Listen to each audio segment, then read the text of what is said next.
ഇനി നമുക്ക് നിങ്ങളുടെ പേഴ്സൻ്റെ ലേറ്റ് നൈറ്റ് തോട്ട്സ് എന്തായിരുന്നു എന്ന് നോക്കാം. ഇന്നലെ രാത്രി അവരെന്താണ് നിങ്ങളെക്കുറിച്ച് ചിന്തിച്ചിരുന്നത്. നമശിവായി. പേജ് ഓഫ് പെൻറ്റക്കിൾസ് ആണ്. Ace of pentacles good. Queen of wands good. 8 of swords, okay. Wheel of fortune good. Page of cups. 8 of pentacles, okay. Hanged man, okay. Judgment, okay.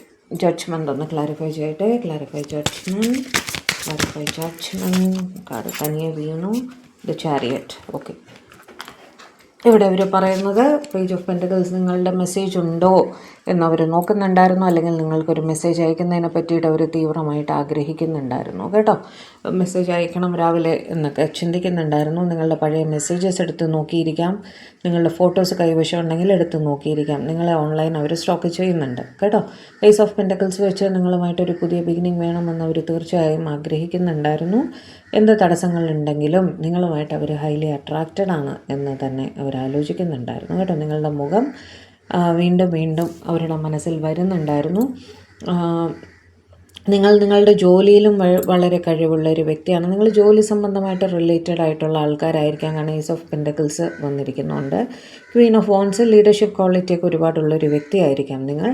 അതുമൊക്കെ ഇവർക്ക് വളരെ അപ്രിസിയേഷൻ ഉണ്ടാക്കുന്നുണ്ട്. അവരതിനെ വളരെ സന്തോഷത്തോടെ ആകർഷണത്തോടെ ആലോചിക്കുന്നതായിട്ട് കാണുന്നു കേട്ടോ.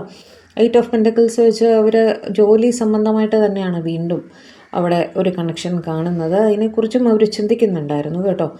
ഒരുപക്ഷെ നിങ്ങൾ എന്തെങ്കിലും സംസാരിച്ചിരിക്കാം, അല്ലെങ്കിൽ ഒരു മീറ്റിങ്ങിൽ വെച്ച് പരസ്പരം കണ്ടിരിക്കാം. അവിടെ സംസാരിച്ച കാര്യങ്ങൾ ഇവർ ഓർക്കുന്നതായിട്ട് കാണുന്നു. 8 ഓഫ് സ്വർഡ്സ് വെച്ച് അവർക്ക് പല തടസ്സങ്ങൾ നിങ്ങളുടെ റിലേഷൻഷിപ്പിൽ ഫീൽ ചെയ്യുന്നുണ്ട്. എന്നിരുന്നാലും എന്ത് സ്റ്റക്ക് സിറ്റുവേഷൻ ആയിരുന്നാലും അവരുടെ ചിന്തകൾ മാറി വരുന്നതായി കാണുന്നു. അവരൊരു ഹീലിങ്ങിൽ കൂടി കടന്നു പോകുന്നതായി കാണുന്നു. ഈ സമയവും മാറി വരും എന്ന് തന്നെ അവർ ചിന്തിക്കുന്നുണ്ടായിരുന്നു. ഓക്കെ, ആ സമയം മാറി വരുമ്പോൾ എല്ലാ പ്രശ്നങ്ങളും തീർന്ന് നിങ്ങളുമായിട്ട് കമ്മ്യൂണിക്കേഷനിൽ വരണം എന്ന് തന്നെ അവർ ആഗ്രഹിക്കുന്നുണ്ടായിരുന്നു കേട്ടോ.